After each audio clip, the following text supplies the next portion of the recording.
Hello बच्चों, हर दूसरा बच्चा इस चीज को जरूर मिस करने वाला है। कोऑर्डिनेशन कंपाउंड्स का एक ऐसा कंसेप्ट जो आज आपकी दिमाग की खिड़कियां खोलने वाला है। तो तुरंत देखते हैं यहां पर हम लोग। We have to find the total isomers of COGLY to ClBr। अब पहले हम ये समझने की कोशिश करते हैं कि ClBr ये कौन से टाइप के लिगेंड है। मोनोडेंटेट। GLY यानी कि ग्लाइसिन और GLY माइनस यानी कि ग्लाइसिनेटो।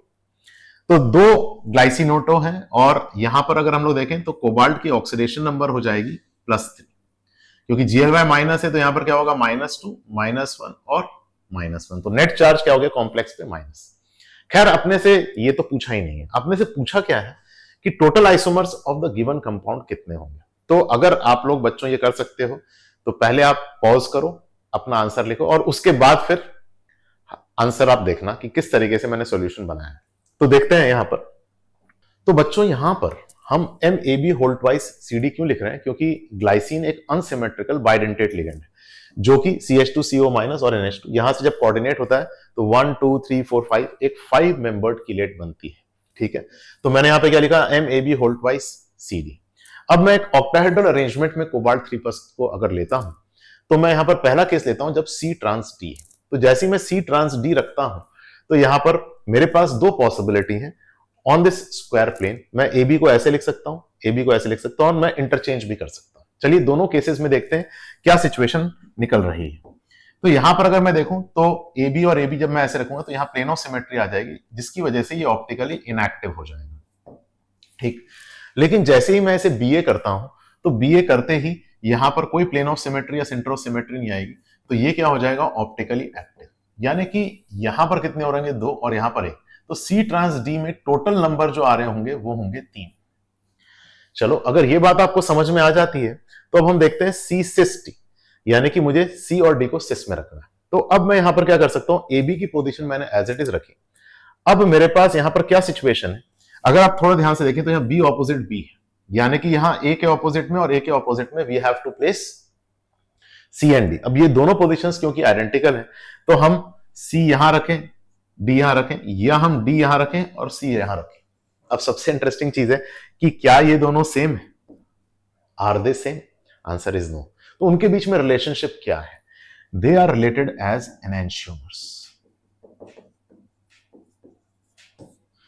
यानी कि ऑप्टिकली एक्टिव है और आपस में क्या है एनेंशियोमेरिक है। ठीक है, तो जब मैंने यहां पर B ऑपोजिट B लिया तो मेरे पास 2 आ गए। ठीक है, इसी तरह जब मैं A ऑपोजिट A लूंगा तो यहां भी और यहां भी होगा, तो भी मेरे पास कितने आ रहे होंगे 2। लेकिन जैसे ही मैं इसे A ऑपोजिट B करूंगा, A ऑपोजिट B करते ही मेरे पास सिचुएशन क्या आएगी, एक B के ऑपोजिट आ रहा होगा और एक A के ऑपोजिट आ रहा होगा। और जब ऐसी सिचुएशन आएगी तो हमारे पास C और D के 2 डिफरेंट पोजीशंस अवेलेबल हैं। एक हो सकता है A opposite C B opposite D और दूसरा हो सकता है A opposite D B opposite C।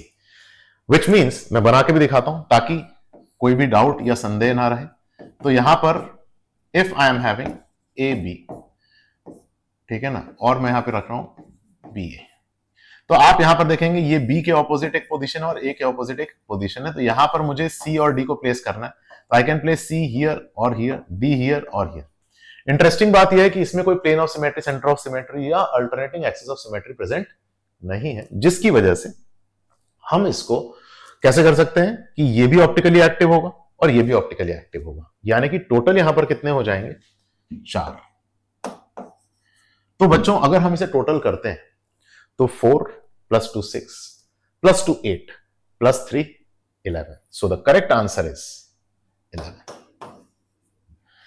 बच्चों मैं आपको एक बड़ी इंटरेस्टिंग चीज बताता हूं। मैंने देखा है ऑनलाइन में बहुत सारे टीचर्स बहुत अच्छा पढ़ा रहे हैं, लेकिन जब आइसोमर्स की बारी आती है तो इनऑर्गेनिक केमिस्ट्री में टीचर्स बोलते हैं ये टेबल है, ये रट लेना।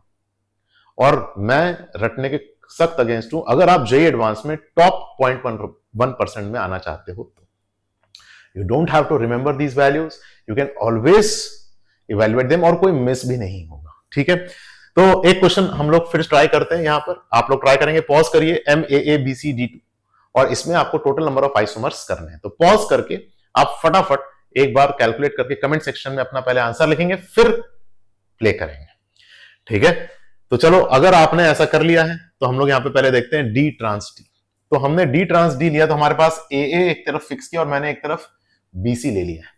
तो डी ट्रांस डी में हमारे पास एक प्लेन ऑफ सिमेट्री आएगी और बीसी की पोजीशंस में कोई चेंज करने से कोई नया आइसोमर नहीं बन रहा है, यानी कि डी ट्रांस डी में एक ही बनेगा जो कि ऑप्टिकली इनएक्टिव है।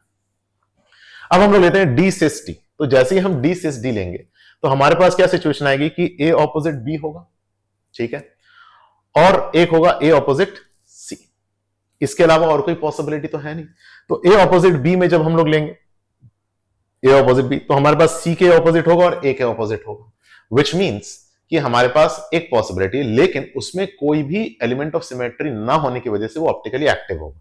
तो ए ऑपोजिट बी में अगर दो आ रहे हैं तो ए ऑपोजिट सी में भी दो आ रहे होंगे। इसके अलावा और कोई पॉसिबिलिटी है ही नहीं। तो टोटल आंसर अपने पास कितना हो जाएगा, यहां के 4 और यहां का 1, टोटल हो गए अपने पास 5। Very good. इस तरह के और कई सारे क्वेश्चंस अगर आपको जानने हैं और समझने हैं तो सब्सक्राइब टू एकेडजा and learn chemistry the right way from only one teacher who teaches all 3 subjects: physical, inorganic and organic.